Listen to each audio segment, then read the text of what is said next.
Little girl stops her millionaire dad's wedding and reveals shocking truth about the bride. Dad calls 911 immediately. Before we jump in, this story reached people in over 50 countries last week. Let's see how far it goes today. The afternoon, sun cast long shadows through the tall windows of the Bennett mansion, illuminating particles of dust that danced in the golden light. Sophie Bennett sat cross-legged on her bed, her small fingers carefully arranging a collection of seashells. She and her mother had gathered years ago at Cape Cod. At 8 years old, Sophie possessed a keen sense of observation that sometimes made her father joke she'd make an excellent detective someday. "Sophie, sweetheart, could you come downstairs? I have something important to tell you." Sophie recognized the unusual excitement in her father's voice. Nathan Bennett wasn't typically one for surprises or announcements. Since losing her mother 2 years ago, their life had fallen into a predictable, if somewhat hollow, routine. She carefully placed her mother's favorite pink conch shell back in its special spot before hopping off her bed. As she descended the grand staircase, Sophie noticed her father pacing in the living room below. Nathan Bennett was a striking figure, tall and confident, the very image of success in his tailored casual clothes. His technology company had made him one of Boston's most eligible bachelors, a fact that seemed to amuse rather than impress him. "There's my girl," Nathan said, his smile brighter than Sophie had seen in months. Something was different about him today, a lightness that had been absent since the funeral. "Is everything okay, Dad?" Sophie asked, her perceptive eyes scanning her father's face. Nathan guided her to sit beside him on the plush sofa. "Everything is wonderful, actually. I have some news that I think will make us both very happy." He took a deep breath. "You know Victoria, the woman I've been seeing these past few months?" Sophie nodded slowly. She had met Victoria Hayes several times, a dazzlingly beautiful woman with perfect clothes and a smile that somehow never quite reached her eyes. "Well," Nathan continued, practically bouncing with excitement, "I've asked Victoria to marry me and she said yes. She's going to become part of our family. Isn't that wonderful?" The words hit Sophie like a sudden winter chill. She felt her body tense involuntarily as conflicting emotions raced through her mind. Her father was watching her expectantly, his eyes bright with hope. "You're getting married?" Sophie managed to ask, her voice smaller than intended. "Yes, in just 3 months. I know it seems fast, but when you know, you know." Nathan squeezed her hand. "Victoria is so excited to become your stepmother. She already has ideas for redecorating the guest room for when her sister visits, and she thinks you two could take cooking classes together. Wouldn't that be fun?" Sophie forced her lips into what she hoped resembled a smile. Something deep inside her, an intuition she couldn't explain, was setting off silent alarms. But her father looked so happy, happier than he'd been since before Mom got sick. "Are you?" "Sure, Dad. You've only known her for 6 months. Nathan's smile faltered slightly. "When you're older, you'll understand. Sometimes love happens quickly. Victoria brings light back into our home, Sophie. Don't you want that for us?" The weight of his happiness was heavy on her small shoulders. Sophie looked around the living room, at the photos of her mother still displayed prominently, at the piano that had fallen silent at her father's hopeful face. "I want you to be happy, Dad," she finally said, the words catching slightly in her throat. Nathan pulled her into a tight hug, completely missing the apprehension in his daughter's eyes. "We're going to be a family again, Sophie. Everything is going to be perfect now." As her father launched into details about the upcoming wedding, Sophie felt an unexplainable knot forming in her stomach. Why couldn't she be happy about this? Why did Victoria's perfectly practiced smile keep appearing in her mind like a warning? Something wasn't right. But how could she possibly explain that to her father when he was practically glowing with joy? Little did either of them know that this announcement would set into motion events that would test their bond in ways they could never imagine. The Bennett mansion buzzed with activity as staff arranged flowers and appetizers for the formal family gathering. Sophie watched from the grand staircase as Victoria orchestrated every detail, her voice honey-sweet with the caterers, but clipped when speaking to the housekeeper. "Sophie, there you are." Nathan waved her down. "Victoria brought something special for you." Victoria turned, her smile transforming her face as though someone had flipped a switch. She was undeniably beautiful, tall and elegant with chestnut hair cascading over her shoulders. Today she wore a powder blue dress that complemented her eyes perfectly. "Sophie, darling," Victoria approached, holding a small velvet box. "I thought we could start our relationship with something meaningful." She opened it to reveal a delicate, silver bracelet. "May I?" Sophie hesitantly extended her wrist, catching the pleased expression on her father's face. The bracelet felt cold against her skin. "It's beautiful," Sophie said carefully. "Thank you." "We're going to be such good friends," Victoria said, tucking a strand of hair behind Sophie's ear with perfectly manicured fingers. "Your father tells me you're quite the little artist. Perhaps we could redecorate your room together, make it more suitable for a growing girl." Before Sophie could respond, the doorbell rang.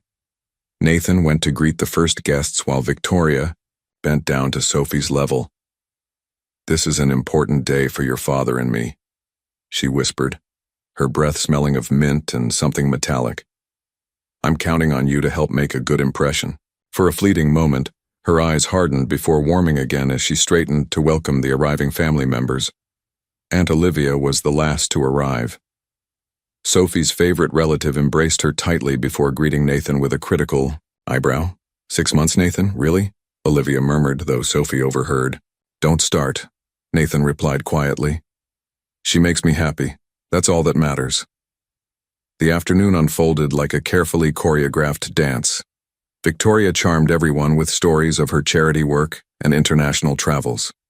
She seemed to know exactly what each person wanted to hear, complimenting Uncle Robert's new business venture, discussing gardening with grandmother Eloise, and sharing college memories with Nathan's cousins. Only Aunt Olivia remained reserved, her sharp eyes missing nothing. During dessert, she found Sophie alone in the kitchen. "How are you feeling about all this, sweetheart?"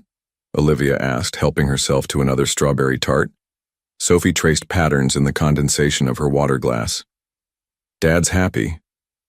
"That's not what I asked." Olivia studied her niece carefully. "Victoria certainly knows how to work a room." "She's different when Dad's not around," Sophie whispered, then immediately regretted her words. Olivia's expression sharpened. "Different how?" Before Sophie could answer, Victoria appeared in the doorway. "There you are. Nathan's looking for you both. He wants to toast the 3 most important women in his life." Her smile remained fixed as her eyes darted between them. As they returned to the gathering, Victoria's hand rested on Sophie's shoulder, her grip just tight enough to be uncomfortable. Sophie glanced back at Aunt Olivia, whose watchful gaze followed Victoria with newfound intensity. While the adults clinked champagne glasses, Sophie sipped her sparkling cider and observed. Something about Victoria reminded her of the beautiful but poisonous flowers in her science book, alluring on the surface but dangerous to touch. "Sophie, I need to speak with you." Victoria's voice drifted up the staircase 3 days after the family gathering. Sophie reluctantly set aside her book and made her way downstairs. Her father had left for an overnight business trip that morning, the first time she would be alone with Victoria for an extended period. Victoria stood in the living room, tablet in hand, her casual elegance a stark contrast to the rigid posture she now adopted. Gone was the warm smile Sophie had witnessed at the family gathering. "Your father mentioned you have a piano recital next week," Victoria said, not looking up from her screen. "We'll need to reschedule it." Sophie froze on the bottom step. "But I've been practicing for months. Dad already took the day off." Victoria's eyes flicked up, cold and impatient. "I've arranged an important dinner with potential investors for your father's company. Family priorities need to adjust when business opportunities arise." "But Dad promised—" "Let me make something clear," Victoria cut her off, setting down the tablet.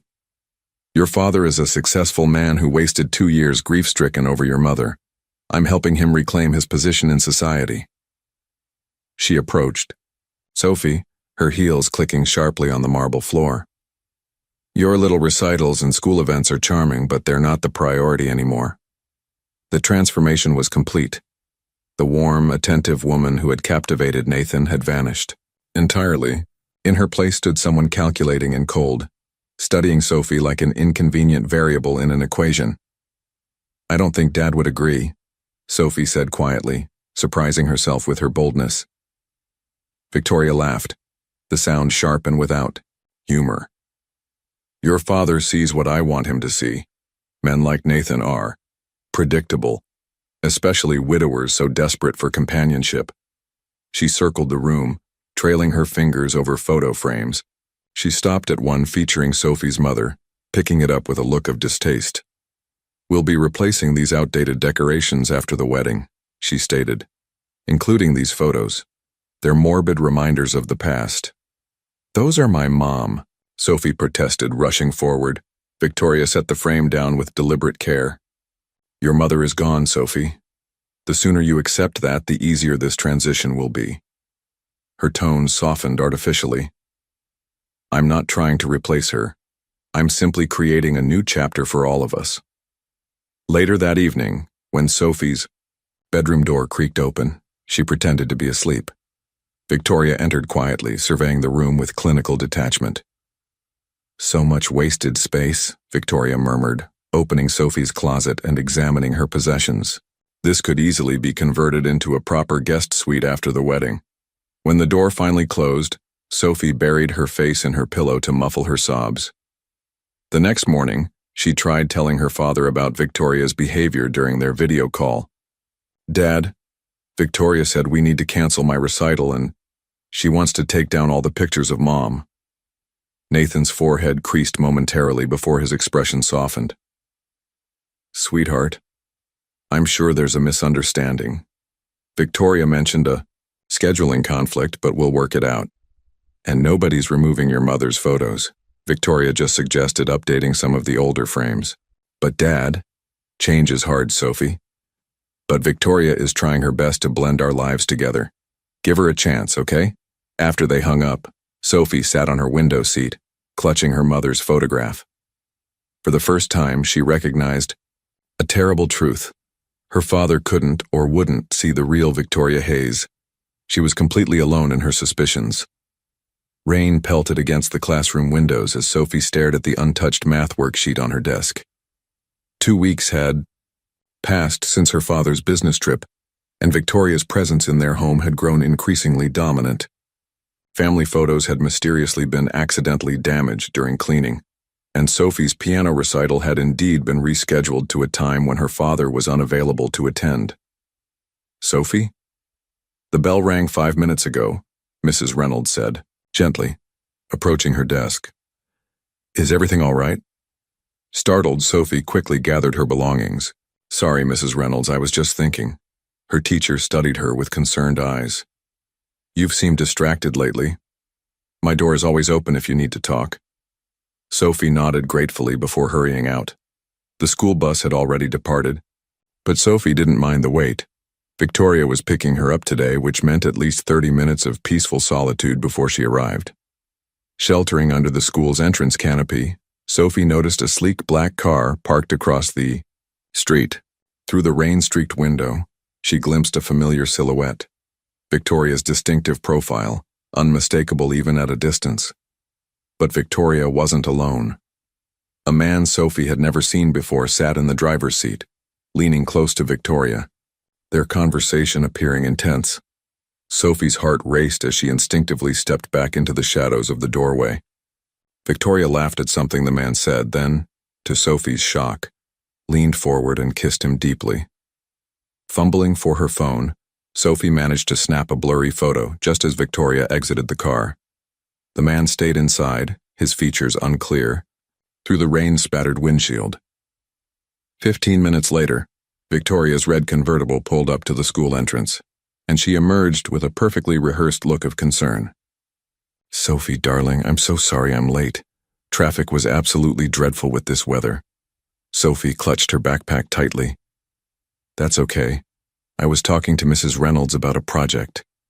During the drive home, Victoria chatted about wedding, preparations, and an upcoming charity gala. Sophie stared out the window, her mind racing. When they passed the spot where the black car had been parked, it was gone. "Dad's coming home tonight, right?" Sophie asked, interrupting Victoria's monologue. "About flower arrangements, yes, but quite late. We'll have dinner together, just us girls." Victoria's smile didn't reach her eyes. "Wouldn't that be lovely?" After they arrived home, Sophie retreated to her room. Pretending to do homework, she waited until she heard Victoria on the phone in the master bedroom before slipping downstairs, to the study. Her father's computer was password protected, but Sophie knew it by heart, her mother's birthday. With trembling fingers, she searched for Victoria Hayes online, scrolling through social media profiles and news mentions about charity events. Nothing seemed suspicious until she found an article about a tech industry gala from 3 years ago. In a background photo, partially cropped but unmistakable, stood Victoria alongside the man from the black car. Sophie quickly took a screenshot and sent it to her own email before clearing the browser history. That evening at dinner, Sophie carefully observed Victoria, noting how she checked her phone repeatedly when she thought Sophie wasn't looking. "Is everything okay?" Sophie asked innocently. "You seem worried about something." Victoria's expression flickered briefly before settling into a practiced smile. "Just wedding jitters, I suppose. Planning the perfect day is quite stressful. Who was that man you were talking to today? Before you picked me up?" Victoria's fork clattered against her plate. "What man?" Her voice remained steady, but her knuckles whitened around her water glass. "I saw you talking to someone in a black car across from school." Victoria's laugh sounded hollow. "Oh, that must have been Tyler, the wedding planner. We had a last-minute crisis with the catering. Nothing for you to worry about." But Sophie had caught the momentary panic in Victoria's eyes, and it confirmed what she already suspected. Victoria Hayes was hiding something big enough to make her nervous. That night, Sophie added the name Tyler to a new document. On her tablet titled Operation Truth, her investigation had officially begun. 3 more sightings of Tyler and 2 overheard suspicious phone calls later, Sophie knew she needed to tell her father. She'd carefully gathered what evidence she could: screenshots of the mystery man, notes about Victoria's contradicting stories, and a journal of odd behaviors she'd observed over the past weeks. Nathan had just returned from another business trip, looking tired but happy to be home. He was in his study reviewing contracts when Sophie knocked tentatively on the door. "Dad, can we talk? It's important." Nathan glanced up, his face softening into a smile. "Always, sweetheart. What's on your mind?" Sophie closed the door behind her and sat in the leather chair across from his desk. Her heart hammered in her chest as she took a deep breath. "It's about Victoria, Dad. I don't think she's who you think she is." Nathan's expression shifted subtly. "Sophie, please just listen," she pleaded. "She acts completely different when you're not around. She's mean and cold, and she keeps meeting with this man named Tyler. I saw them kissing, Dad." "Kissing?" Nathan set down his pen. "Sophie, that's a very serious accusation." "I have proof." Sophie pulled out her tablet, showing him the blurry photo she'd managed to capture. "That's Victoria's head, and that's the man. And look at these texts she sent when she accidentally left her phone in the kitchen." Nathan squinted at the screen. "Honey, this could be anyone. The photo is too blurry. And these texts just show Victoria discussing wedding plans with someone named T. That's probably her wedding planner." "But she—" "Sophie," Nathan interrupted gently, "I understand this is a big adjustment. Your mother's been gone for 2 years now, and it's natural to feel protective of her memory." Sophie felt tears of frustration burning behind her eyes. "This isn't about Mom. Victoria is hiding things from you. She's not who she pretends to be." The study door opened, and Victoria stood there in a casual but elegant outfit, her expression concerned. "Is everything all right? I thought I heard raised voices." "Everything's fine," Nathan said. "Sophie and I were just having a chat." Victoria's gaze moved between them, lingering on Sophie's tablet. "What lovely family bonding. Nathan, don't forget. We have dinner with the Michelsons at 7. I won't, he assured her. As Victoria turned to leave, Nathan called after her. Victoria, Sophie has some concerns she'd like to discuss. Maybe we could all sit down tonight after dinner. Victoria's smile remained fixed. Of course, darling. Whatever Sophie needs. After she left, Nathan turned back to Sophie. See? Victoria wants to make this work. Give her a chance, okay? We'll talk together tonight. Sophie nodded mutely, knowing the promised conversation would never happen. Victoria would find some way to avoid it, as she had with every other attempt Sophie had made to address her concerns. Later that afternoon, Sophie found herself alone, with Victoria in the garden. Victoria was inspecting the roses for the wedding ceremony when she spoke without turning around. You're playing a dangerous game, Sophie. Sophie froze. What do you mean? Victoria snipped a rose with precise movements. Children have such active imaginations, don't they? Stories about mysterious men and secret meetings. She turned, twirling the rose between her fingers. Nobody believes children who tell tales, Sophie. They get labeled as troubled or attention-seeking. Is that what you want? My dad trusts me, Sophie insisted, though her voice trembled. Victoria laughed softly. Your father trusts me more.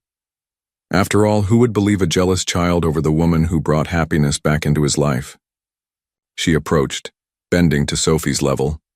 Stop digging, Sophie. It won't end well for you. As Victoria walked away, Sophie felt a chill despite the warm spring air. Victoria's threat had been crystal clear, and so was the realization that Sophie would need real, undeniable evidence if she had any hope of protecting her father. Sophie bolted upright in bed, her heart pounding. The nightmare had been the same one she'd had for weeks. Victoria standing over her sleeping father, a shadowy figure behind her. Glancing at her bedside clock, she saw it was just after midnight. Thirsty and shaken, Sophie slipped out of bed. The hallway was dark except for a thin line of light under her father's study door. Nathan had left for a business conference in Chicago earlier that day, which meant Victoria was still awake and alone. Moving silently in her sock feet, Sophie approached the staircase. Voices drifted up from the kitchen below, Victoria's and a man's. Crouching in the shadows of the upper hallway, Sophie strained to listen. The wedding is in 3 weeks, Tyler, Victoria was saying, her voice lacking its usual honeyed tone. Once we're legally married, the plan moves forward. It's too risky, the man, Tyler, responded. The girl suspects something. She's watching. You. Sophie? Victoria laughed dismissively. She's a child. Nathan thinks she's just jealous and acting out. He doesn't take her seriously. What about the sister? Olivia? She was asking questions at the engagement party.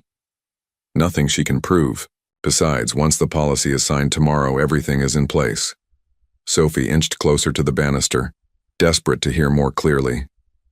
$50 million is a lot of money, Vic, Tyler said. Worth being careful for. The policy gets filed tomorrow. 6 months after the wedding, we stage the accident. Clean, simple. The grieving widow inherits everything, and Nathan Bennett won't be our problem anymore. Sophie gasped involuntarily, her water glass slipping from her fingers and shattering on the hardwood floor. The conversation below ceased instantly. What was that? Tyler hissed.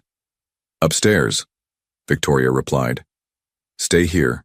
Sophie scrambled to her feet and raced back to her bedroom, diving under the covers just as Victoria's footsteps reached the top of the stairs. She forced her breathing to slow, pretending to be asleep as her door creaked open. Victoria stood, there for what seemed like eternity before speaking. Sophie, are you awake? Sophie kept her eyes closed, focusing on maintaining even breaths despite her racing heart. The bed dipped slightly as Victoria sat on the edge. I know you're awake, Sophie. Her voice was soft but held an edge of steel. What did you hear? Unable to maintain the pretense, Sophie opened her eyes. I just got up for some water. I dropped my glass. Victoria studied her face in the dim light, filtering through the curtains. And that's all? You went straight for water and came right back? Sophie nodded, fighting to keep her expression neutral. Victoria's fingers toyed with the edge of Sophie's blanket. You know, accidents happen all the time, Sophie. Especially to curious little girls who don't mind their own business. I don't know what you're talking about, Sophie whispered. Good, let's keep it that way. Victoria stood smoothly. I'll have Rosa clean up the broken glass in the morning. Sleep tight, Sophie. At the doorway she paused. And Sophie? Sleepwalking can be so dangerous. Perhaps we should start locking your door at night. For your safety, of course. After Victoria left, Sophie lay rigid in bed, her mind racing. The conversation replayed in her head. Policy, accident, 50 million. They were planning to kill her father after the wedding. Sophie clutched her blanket tightly. She had no proof, no recordings, nothing but her word against Victoria's. No adult would believe her without evidence. Yet now she knew with certainty that her father's life depended on her finding that proof, and quickly. The wedding was only 3 weeks away. The morning after overhearing Victoria's late-night conversation, Sophie feigned illness to stay home from school. Her father was still away at his conference, and Victoria had a full day of wedding preparations, the perfect opportunity for Sophie to search for evidence. Are you sure you'll be all right alone? Victoria asked, her concern perfectly pitched, for Rosa, the housekeeper, who was preparing breakfast nearby. I can reschedule my appointments. I'll be fine, Sophie assured her.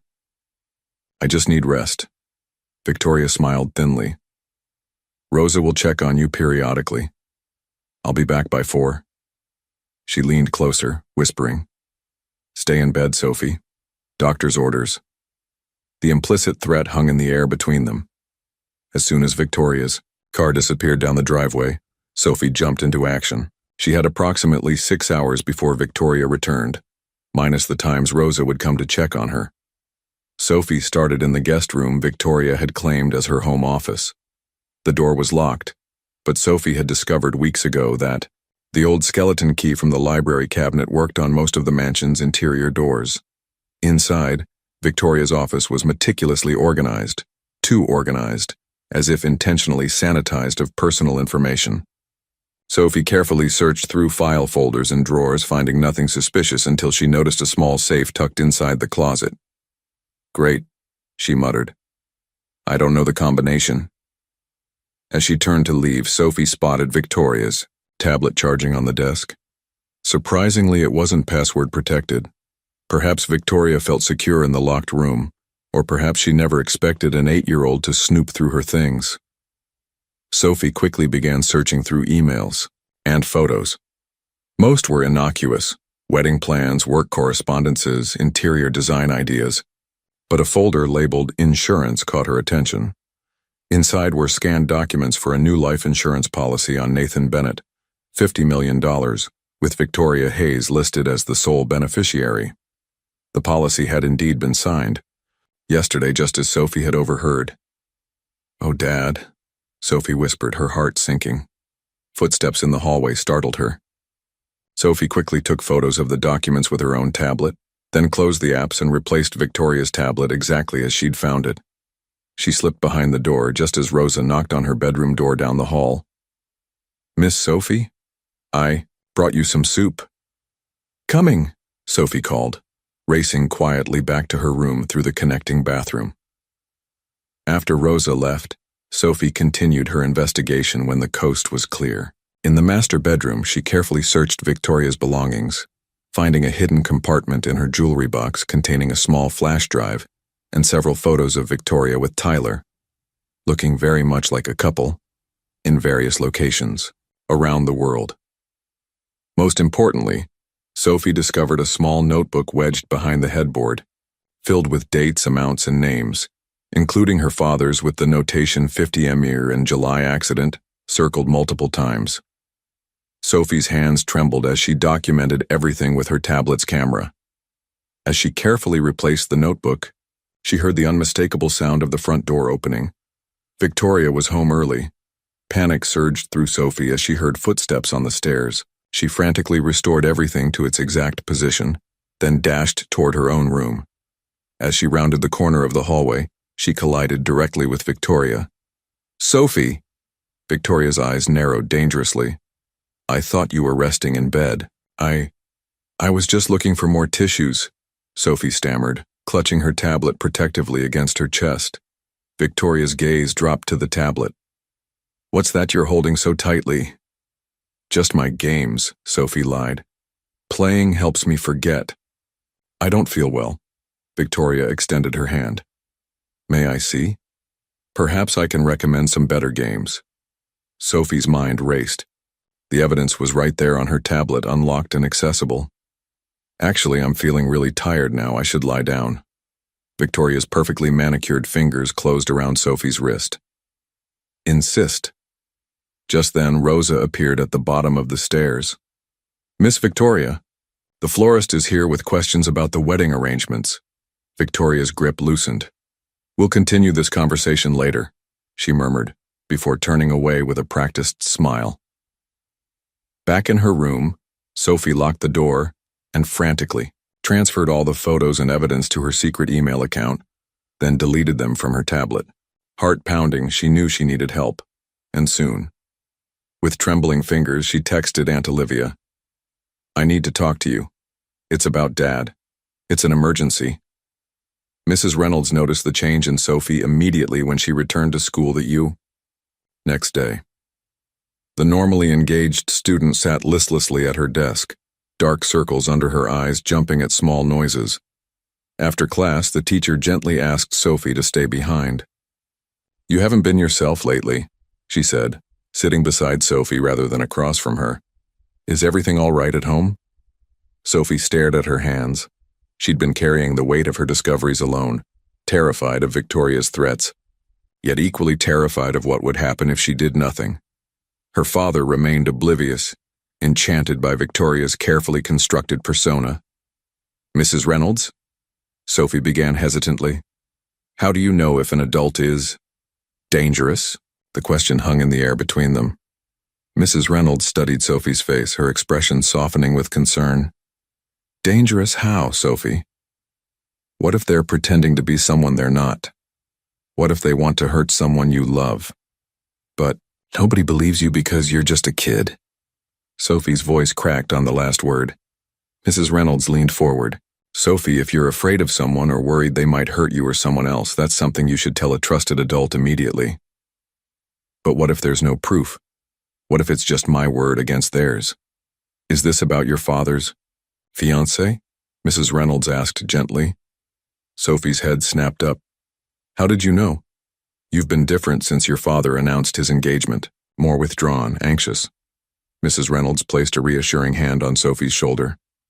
Whatever's happening, you don't have to handle it alone.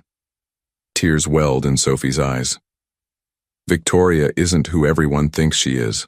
I overheard her planning something terrible with a man named Tyler, but Dad won't listen to me. He thinks I'm just jealous. Mrs. Reynolds nodded thoughtfully. Your Aunt Olivia picked you up from school last year after your father had that emergency appendectomy, right? Perhaps she could help? I texted her yesterday, but she hasn't answered yet. Let me make a suggestion, Mrs. Reynolds said. Write down everything you've observed, dates, times, exactly what you saw or heard. Be specific and stick to facts. This might help adults take your concerns more seriously. Sophie nodded, a small flicker of hope igniting within her. Thank you for believing me. That afternoon, Sophie waited nervously on the mansion's front steps. Aunt Olivia had finally responded to her text, agreeing to pick her up from school. But Victoria had unexpectedly changed plans and sent Rosa instead. Sophie had pretended to forget a book and doubled back to school, texting Olivia the new meeting location, the small park 2 blocks from her house. When Olivia's silver sedan pulled up, Sophie practically ran to the car. This is all very cloak and dagger, Olivia remarked, though her smile faded when she saw Sophie's expression. What's going on, sweetheart? Victoria is planning to kill Dad after the wedding, Sophie blurted out. For his life insurance money. Olivia's eyebrows shot up. That's quite an accusation, Sophie. I know how it sounds, Sophie said desperately. But I have proof. She pulled out her tablet, showing Olivia the photos she'd taken of Victoria's hidden notebook, the insurance policy, and the pictures of Victoria with Tyler. Olivia scrolled through the evidence, her expression growing increasingly troubled. Have you shown this to your father? He won't listen. Victoria has him completely fooled. Sophie's voice shook. The wedding is in less than 3 weeks and they're planning an accident 6 months after that. Olivia was silent for a long moment, processing everything Sophie had shown her. Finally, she squeezed Sophie's hand. I've had my doubts about Victoria from the beginning. Something about her story never quite added up. You believe me? Sophie asked, tears of relief filling her eyes. I believe that you've found something concerning, Olivia said carefully. But we need more than photos of a notebook and some circumstantial evidence to stop this wedding. What can we do? Olivia started the car, checking her watch. First, I need to get you home before Victoria realizes you're missing. Then, I'm going to hire someone to look into Victoria's background, a professional investigator who can find information we can't. As they approached the mansion, Olivia parked a block away. This stays between us for now, okay? Act normal around Victoria. Don't let her know we suspect anything. Sophie nodded solemnly. What if we can't find enough? Proof before the wedding? Olivia's expression hardened with determination. Then we'll have to stop it another way, I promise you, Sophie. I won't let anything happen to your father. For the first time in weeks, Sophie felt the crushing weight on her shoulders lighten slightly. She wasn't alone anymore. The grandfather clock in the foyer chimed 7 times as Sophie sat on her window seat, watching guests arrive for the rehearsal dinner. Tomorrow, her father would marry Victoria unless a miracle occurred. The past 2 weeks had been a blur of wedding preparations and mounting anxiety. Sophie had maintained her act of gradual acceptance around Victoria, who remained suspicious, but increasingly preoccupied with last-minute details. Meanwhile, Aunt Olivia's investigator had been digging into Victoria's past, communicating findings through coded text messages that appeared to be about Olivia's graphic design business. Sophie's phone buzzed with a message from Olivia. Project deadline moved up. Meeting client tonight. Breakthrough imminent. Her heart raced. The investigator had found something. A soft knock interrupted her thoughts. Sophie, are you ready, sweetheart? Her father stood in the doorway, handsome in his tuxedo, his expression radiating happiness. Almost, Dad. She forced a smile, straightening the junior bridesmaid dress she'd reluctantly agreed to wear. Nathan sat beside her on the window seat. I know these past few months haven't been easy for you. He took her hand. But I'm proud of how you're trying with Victoria. Tomorrow's going to be the start of something wonderful for our family. Sophie swallowed hard. Dad, if something doesn't feel right, you can always change your mind, even at the last minute. Nathan chuckled. Wedding jitters are contagious, I see. He kissed her forehead. Everything is perfect, Sophie. Finally perfect again. Downstairs, the rehearsal dinner sparkled with champagne and laughter. Victoria worked the room like a seasoned politician, her white cocktail dress a preview of tomorrow's bridal elegance. Several times, Sophie caught Victoria watching her with calculated eyes, as if measuring the threat she still posed. Sophie picked at her food, constantly checking her phone for updates from Olivia, who was conspicuously absent from the dinner. Is everything all right? Mrs. Reynolds, who had been invited as a family friend, asked quietly. Just nervous about tomorrow, Sophie replied, the half-truth sticking in her throat. As dessert was being served, Sophie's phone finally buzzed again. Outside in the garden, now, come alone.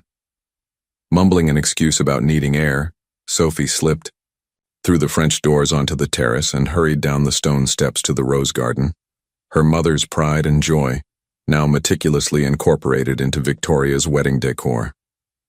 Olivia stood in the shadows of the gazebo, accompanied by a serious-looking man with silver hair. Sophie, this is Mr. Callahan, the investigator I hired. Mr. Callahan nodded solemnly. Your suspicions were correct, young lady. Victoria Hayes isn't who she claims to be. He opened a file. Her real name is Vanessa Hill. She's been involved in at least 3 cases where wealthy men died under suspicious circumstances shortly after marrying her. She disappears afterward, assuming new identities. He showed Sophie photographs of Victoria with different hair colors, sometimes wearing glasses or colored contacts, but unmistakably the same woman. The man you know as Tyler is Brandon Cooper, her longtime accomplice and real romantic partner. They've worked this scheme before. She marries the mark, sets up insurance policies, stages an accident, collects, and they move on to the next target. "We need to tell Dad right now," Sophie exclaimed. "We've been trying," Olivia explained. "I've called him repeatedly, but his phone goes straight to voicemail. We need to find him immediately." They hurried back toward the house but froze when they saw Victoria standing on the terrace, illuminated by the soft garden lights. Her expression was cold as she watched them approach. "What a cozy little garden meeting," Victoria said, her voice dangerously calm. "Olivia, I don't recall seeing your name on tonight's guest list. Where's my brother?" Olivia demanded. Victoria smiled thinly. "Nathan stepped out to pick up a surprise gift for me, so touching, his thoughtfulness." She glanced at Mr. Callahan. "And who might this be? Another uninvited guest?" "We know who you really are, Vanessa," Olivia stated firmly. Something flickered in Victoria's eyes, surprise quickly masked by calculation. "I don't know what you're talking about." "Sophie, darling, it's getting late. You should be in bed. Tomorrow's a big day." Mr. Callahan stepped forward. "Ms. Hill, I've already contacted the FBI about your past activities in Florida and Arizona. They're very interested in speaking with you." Victoria's composure wavered for just a moment before she laughed lightly. "This is absurd. I'm going inside to call security." She turned sharply, her white dress catching the breeze as she ascended the steps. "She's warning Tyler," Sophie realized aloud. "And Dad's not here to protect us." Olivia squeezed Sophie's shoulder reassuringly. "We have enough evidence now. She can't escape this time." As they watched Victoria disappear into the house, Sophie felt a strange mixture of vindication and terror. They'd uncovered the truth, but with the wedding just hours away and her father nowhere to be found, would it be enough to stop Victoria's deadly plan? St. Paul's Cathedral gleamed in the morning sunlight, its stone facade adorned with cascading white roses and silk ribbons. Inside, Boston's elite filled the pews, murmuring appreciatively at the lavish decorations. A string quartet played softly as ushers guided late arrivals to their seats. Sophie stood in a side chamber, her junior bridesmaid dress feeling like a costume in some terrible play. The night before had ended in frustrating stalemate. After their confrontation in the garden, Victoria had disappeared into the crowd of guests, and neither Olivia nor Sophie had managed to speak privately with Nathan.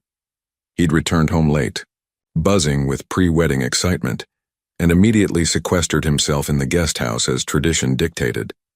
This morning, all Sophie's attempts to reach her father had been blocked by Victoria's efficient wedding planner and bridesmaids, who insisted the bride and groom not see each other before the ceremony.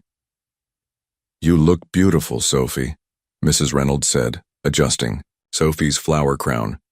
The teacher had arrived early, sensing Sophie might need support. "Have you seen Aunt Olivia?" Sophie whispered urgently. Mrs. Reynolds nodded slightly.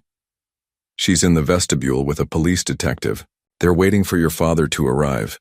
Hope surged through Sophie. "So they believe us?" "The detective wants more evidence before interrupting the ceremony, but he's here." "That's something." The chamber door opened and Victoria swept in, resplendent in a designer gown that transformed her into a vision of bridal perfection. 4 bridesmaids fluttered around her, adjusting her veil and train. "Everyone out," Victoria commanded with a smile that didn't reach her eyes. "I need a moment with my soon-to-be stepdaughter." When they were alone, Victoria approached Sophie, lowering her voice. "I know what you and your aunt are planning. It won't work." "We know the truth about you and Tyler," Sophie replied, surprised by the steadiness of her own voice. Victoria's smile tightened. "Your father won't believe you without proof, which you don't have. Any evidence you've gathered mysteriously disappeared from your tablet last night while you slept." Sophie's heart sank. She should have anticipated this. "Even if you convince a few people to doubt me," Victoria continued, "creating a scene will only humiliate your father publicly." "Is that what you want? To embarrass him in front of everyone who matters in his world?" Before Sophie could respond, the wedding planner burst in. 5 minutes, everyone. Bridesmaids, take your positions. In the cathedral's main hall, Sophie's eyes desperately scanned the crowd as she processed down the aisle. She spotted Aunt Olivia in the back row beside a stern-looking man in a dark suit, the detective, presumably. Olivia gave an almost imperceptible nod. The plan was still on. Sophie took her place near the altar, watching as her father stood beaming, handsome in his tuxedo, utterly unaware of the danger behind Victoria's radiant smile as she glided down the aisle on the arm of her uncle, whom Sophie now suspected was another accomplice. The ceremony proceeded like a beautiful nightmare. The priest spoke of love and devotion, while Sophie's mind screamed silent warnings. When he reached the critical moment, if anyone knows why this couple should not be joined in matrimony, speak now or forever hold your peace. Sophie felt time slow down. This was the moment. The detective hadn't moved. Aunt Olivia seemed frozen, in indecision. It had to be her. Sophie stepped forward, her heart pounding so loudly she could barely hear her own voice. Stop! You can't marry her, Dad. A collective gasp rippled through the cathedral. Nathan turned to Sophie, his expression shocked and embarrassed. Sophie, what are you doing? She's not who you think she is. Sophie's voice grew stronger. Her real name is Vanessa Hill. She and her boyfriend Tyler are planning to kill you for your life insurance money. The cathedral erupted in scandalized whispers. Victoria's face contorted momentarily before she composed herself, reaching for Nathan's. How is she, darling? She's clearly upset. Children often act out when... It's true, Sophie continued desperately. Aunt Olivia hired an investigator. Victoria has done this before to other men. Please, Dad, you have to believe me. All eyes turned to Olivia, who stood and stepped into the aisle. Nathan, we need to talk, now, before you do something you can't undo. Nathan looked between his daughter, his sister, and his bride, confusion and anger warring on his face. The perfect day was unraveling before his eyes. This is ridiculous, Victoria protested, her voice breaking strategically. Nathan, please, don't let them ruin our wedding day with these horrible accusations. As the murmurs in the cathedral grew louder, Sophie played her final card. Check my teddy bear, Dad. The one Mom gave me. I hid copies of all the evidence inside it. Please. The cathedral had transformed from a place of serenity to a scene of utter chaos. Guests stood from their pews, necks craning to witness the unfolding drama at the altar. Nathan's face had drained of color as he looked between his daughter and his bride. Nathan, Victoria pleaded, gripping his arm. These are absurd accusations from a jealous child who can't accept our happiness. Please don't let them ruin our special day. The detective Olivia had moved forward, badge in hand. Mr. Bennett, I'm Detective Pearson with Boston PD. We have reason to believe your fiancée isn't who she claims to be. Nathan's bewilderment turned to anger. You brought the police to my wedding, he demanded of Olivia. Dad, please, Sophie begged. Just check my teddy bear. Everything is there. The insurance policy, pictures of Victoria with Tyler, her notebook with plans for your accident. Victoria's composure momentarily slipped, her eyes darting to the cathedral's side exit where Tyler stood watching tensely. Dressed as a wedding photographer, she quickly recovered, producing tears that drew sympathetic murmurs from several guests. I can't believe you would humiliate me like this, she said to Nathan. This is just a misunderstanding. Your sister has always disliked me, and she's using Sophie to... The bear, Dad, Sophie insisted. Mom's bear that she gave me before she died. Just look inside it. Something in Sophie's desperate plea seemed to finally reach Nathan. He turned to the wedding planner. Get Sophie's teddy bear from the bridal suite. Now.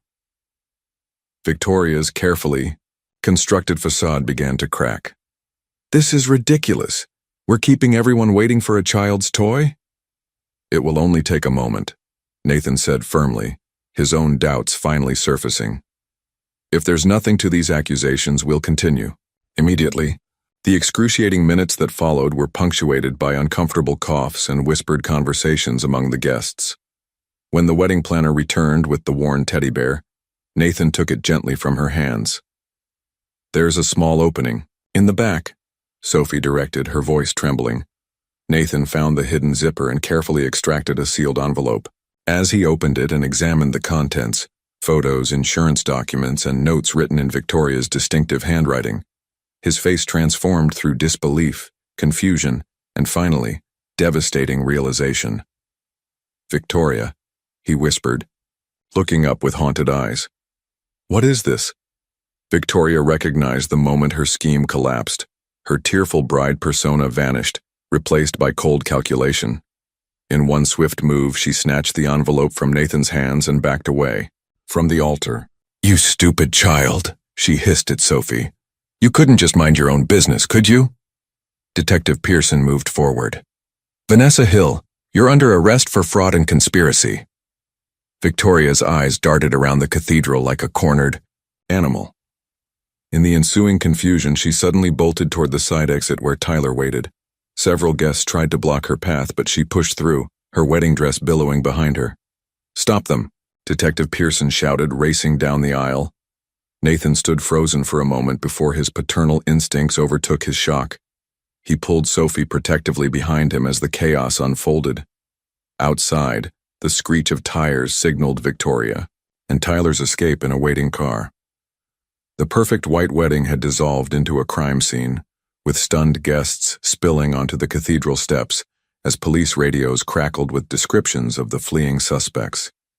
The Bennett mansion felt cavernous and silent after the chaos of the aborted wedding. Yellow police tape cordoned off Victoria's former office, where forensic technicians carefully cataloged evidence. In the living room, Nathan sat motionless on the sofa, still in his wedding tuxedo minus the jacket and tie, staring at nothing in particular.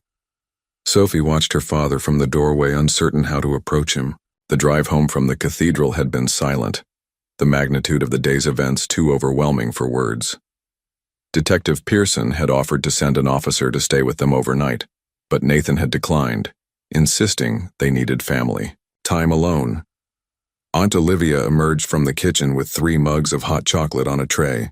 "Some comfort food," she announced, setting it down on the coffee table. She nodded encouragingly at Sophie. Taking a deep breath, Sophie crossed the room and sat beside her father. "Dad, are you okay?" Nathan turned to her, his eyes refocusing, as if emerging from a trance. "Sophie." He pulled her into a tight embrace, his voice breaking. "My brave, brilliant girl, you saved my life." Tears that Sophie had been holding back for hours finally spilled over. "I tried to tell you. I tried so many times." "I know, sweetheart. I know." Nathan stroked her hair, his own eyes glistening. "I was so blind, so completely fooled. If you hadn't been so persistent." Olivia joined them, placing a comforting hand on her brother's shoulder. "The police have issued an APB for Victoria, or Vanessa, and Tyler. Detective Pearson thinks they may try to leave the country." "How could I not have seen it?" Nathan asked, the question directed at himself more than anyone else. Looking back now, there were so many signs, so many inconsistencies in her stories. "Con artists like Vanessa are professionals," Olivia reminded him gently. "They know exactly how to manipulate people's emotions and desires." The doorbell rang, causing all 3 to tense. Olivia went to answer it, returning moments later with Detective Pearson. "Sorry to intrude," he said, declining Olivia's offer of hot chocolate. "We've made some progress I thought you should know about. We found their escape vehicle abandoned at Logan Airport, but no sign of Hill or Cooper on any outbound flights." "So they're still in Boston?" Nathan asked, his arm protectively around Sophie. "Possibly. We've frozen all accounts connected to Vanessa Hill and her known aliases, as well as Tyler Cooper's. Airport security and Border Patrol have their photos." He hesitated before continuing. "Mr. Bennett, we found something concerning in their vehicle. Detailed floor plans of your house, including notes about security systems and your daily routines." Sophie felt her father stiffen beside her. "You think they might come here?" Nathan stated rather than asked. Detective Pearson nodded, grimly. "It's a possibility we can't ignore. These people have built their lives around this scheme and now they've lost everything. That makes them desperate and unpredictable. What should we do? Olivia asked. I'd recommend staying elsewhere for a few days. Somewhere they wouldn't think to look. We'll maintain surveillance on the property. Nathan shook his head firmly. This is our home. I won't let them drive us out of it. He glanced at Sophie, his resolve softening. But I need to keep my daughter safe. Perhaps she could stay with you, Olivia. Before Olivia could respond, Sophie spoke up. I'm not leaving you alone, Dad. We stick together. Detective Pearson cleared his throat. In that case, I'm stationing officers outside your property, Mr. Bennett. I'd also suggest activating your security system and limiting your movements for the next few days. After the detective left, the reality of their situation settled over the family like a heavy blanket. The immediate danger had passed, but Victoria, Vanessa, was still out there, possibly plotting revenge. That night, Nathan insisted Sophie sleep in his room. As they lay in the darkness, Sophie finally asked the question that had been haunting her. Dad? Are you sad about Victoria? I mean, you loved her. There was a long pause before Nathan answered. I'm sad about who I thought she was. That person never existed. He reached for Sophie's hand in the darkness. The person I'm grateful for is you. You saw the truth when I couldn't. You fought for us when no one would listen. I was so scared. You wouldn't believe me, Sophie whispered. I will always believe you, Sophie. Always. That's my promise to you, today and forever. Outside, rain began to fall, washing away the last remnants of what should have been a wedding day. Inside, father and daughter finally slept, united against whatever might come next. 3 weeks after the wedding turned disaster, a new normal had gradually established itself in the Bennett household. The police surveillance had been reduced to occasional drive-bys, and the shock of Victoria's deception had settled into a dull ache rather than an acute pain. Nathan had thrown himself back into work, while Sophie found comfort in returning to school and her old routines. On this particular evening, Nathan and Sophie sat at the kitchen island, sharing pizza and reviewing Sophie's science project, a welcome slice of ordinary life. The police called today, Nathan mentioned, trying to sound casual. They've tracked Victoria and Tyler to Montreal. Apparently, they had fake Canadian IDs prepared as a contingency. Sophie set down her slice. Appetite suddenly diminished. Are they going to catch them? Canadian authorities are working with the FBI. Detective Pearson thinks it's just a matter of time. Nathan squeezed her shoulder reassuringly. We're safe, sweetheart. They're running for their lives now, not plotting against us. The doorbell rang, making them both jump despite themselves. Old anxieties died hard. I'll get it, Nathan said, checking the security camera feed on his phone before relaxing. It's just Mrs. Reynolds. Sophie's teacher had become a regular visitor. Since the incident, her kindness providing a stabilizing presence for both Bennett survivors. Tonight she carried a folder of articles about resilience in children, which she and Nathan discussed while Sophie finished her homework upstairs. Later, after Mrs. Reynolds had left and Sophie was getting ready for bed, her tablet chimed with a video call request from Aunt Olivia. Hey, superstar, Olivia greeted her. How's my favorite niece? Better, Sophie answered honestly. Dad doesn't look so sad anymore when he thinks I'm not watching. Olivia nodded approvingly. Your father's always been resilient. It runs in the family, evidently. Her expression grew more serious. Listen, Sophie, I'm calling because I've just heard from my investigator friend.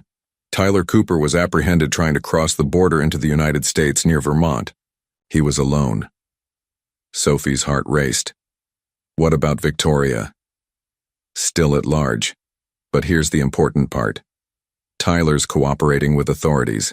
He's revealed details about their previous cons, including... Olivia hesitated, choosing her words carefully, including the fact that Victoria tends to seek revenge when she feels wronged.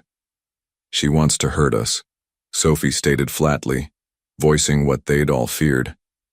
The police don't think she'll risk coming back to Boston, but I wanted you both to remain vigilant.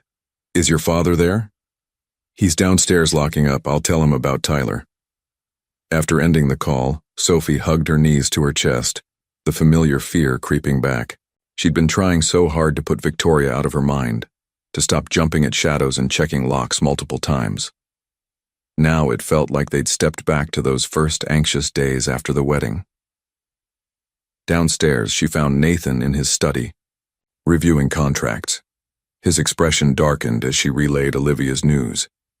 "I'm calling Detective Pearson," he decided, reaching for his phone. "We should increase security again, just to be safe." That night, Sophie struggled to sleep despite the renewed police patrol outside and her father's reassurances. Around 2 a.m., a noise from downstairs jolted her fully awake, the faint but unmistakable sound of breaking glass. Heart pounding, Sophie slipped out of bed and crept to her bedroom door. The security system should have triggered with a broken window, but the house remained silent. Either it was her imagination or another noise, a soft footfall on the staircase. Sophie backed away from the door, frantically searching for her phone. It wasn't on her nightstand where she usually kept it. Panic rose in her throat as she remembered she'd left it charging in the kitchen after dinner. The footsteps were closer now, moving with deliberate slowness down the hallway toward her father's room. Sophie made a split-second decision and quietly opened her bedroom window.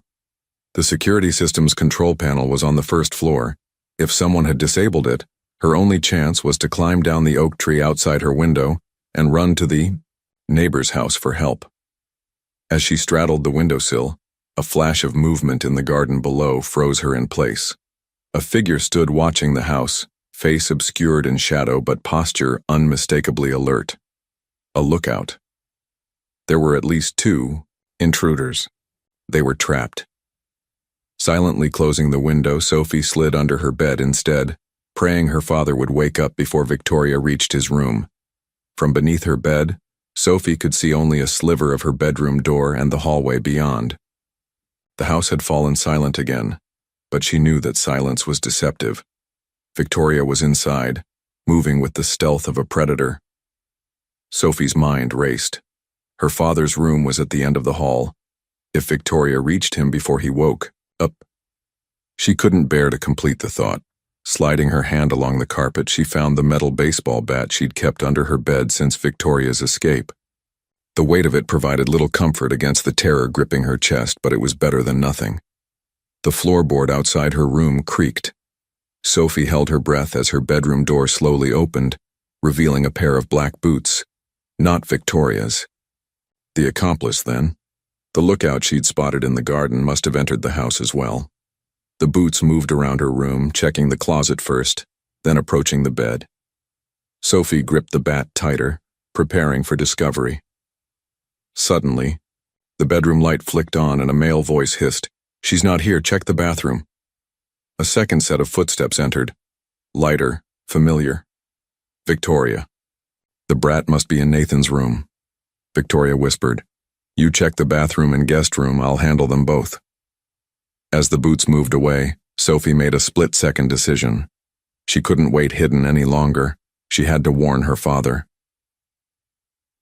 The moment Victoria left her doorway, Sophie scooted from beneath the bed and darted into the hallway in the opposite direction. She ran full speed toward her father's room, clutching the bat. "Dad, wake up!" she screamed. "Victoria's here!" Behind her, Victoria snarled, "You little—" But Sophie didn't look back, focusing only on reaching her father's door. She burst into Nathan's bedroom just as he bolted upright in bed. "Sophie, she's here! Victoria!" Sophie slammed. The door shut behind her and turned the lock just as something heavy thudded against it from the other side. Nathan was instantly alert, reaching for his phone on the nightstand. "I'm calling 911. The security system didn't go off," Sophie explained breathlessly. "There are 2 of them. One's a man I don't recognize." The door shuddered under another impact. "Nathan!" Victoria's voice was eerily calm despite the situation. "Open the door. Let's talk this through like adults." Nathan pushed Sophie behind him as he backed them toward the ensuite bathroom. "The police are on their way, Vanessa," he called out, his voice steady despite the fear evident in his eyes. You still have a chance to leave before they arrive. A cold laugh came from the hallway. Always so reasonable, Nathan. That's what made you such an easy mark. The door frame splintered. Under another blow, they were trying to break it down. Nathan grabbed a heavy crystal award from his dresser for protection, then quickly locked the bathroom door behind them after they retreated inside. The window, he whispered to Sophie. We can climb down the trellis. As Nathan struggled to open the painted shut window, the bathroom door handle jiggled. I just wanted your money, Nathan, Victoria called through the door. Now I want satisfaction. Do you know what your precious daughter cost me? Years of planning, my reputation, everything. The bathroom door wasn't as solid as the bedroom door. It wouldn't hold for long. Finally, the window budged. Nathan pushed it open and looked down at the 15-foot drop to the garden below. Though, trellis looked fragile, but it was their only option. I'll go first, he told Sophie. If it holds me, it'll definitely hold you.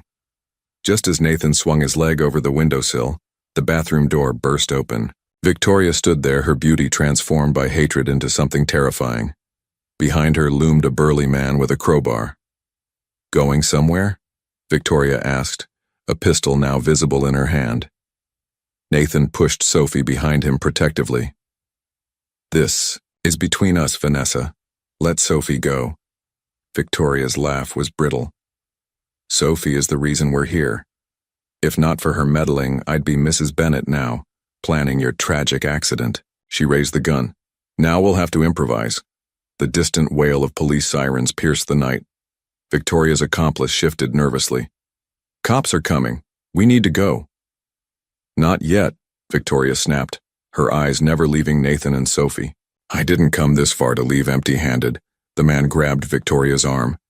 This wasn't the plan. I'm not going down for murder. In that moment of distraction, Nathan lunged forward with the crystal award, knocking the gun from Victoria's hand. It skittered across the tiled floor as chaos erupted in the small bathroom. Victoria's accomplice shoved Nathan against the wall, while Victoria scrambled for the weapon. Sophie, seeing her chance, swung her baseball bat with all her strength, connecting with Victoria's outstretched arm. Victoria screamed in pain and fury as Nathan grappled with her accomplice. The sirens grew louder. Help was close, but not close enough. As Victoria recovered and lunged toward Sophie, Nathan broke free from the other man and threw himself between them. You won't touch my daughter. The next few seconds unfolded in slow motion. Victoria, thwarted from reaching Sophie, redirected her rage at Nathan. In the ensuing struggle, they crashed against the bathroom vanity, sending glass and porcelain shattering across the floor. Blue lights flashed through the window as police cars screeched to a halt outside the mansion. The accomplice, seeing his chance, bolted from the room.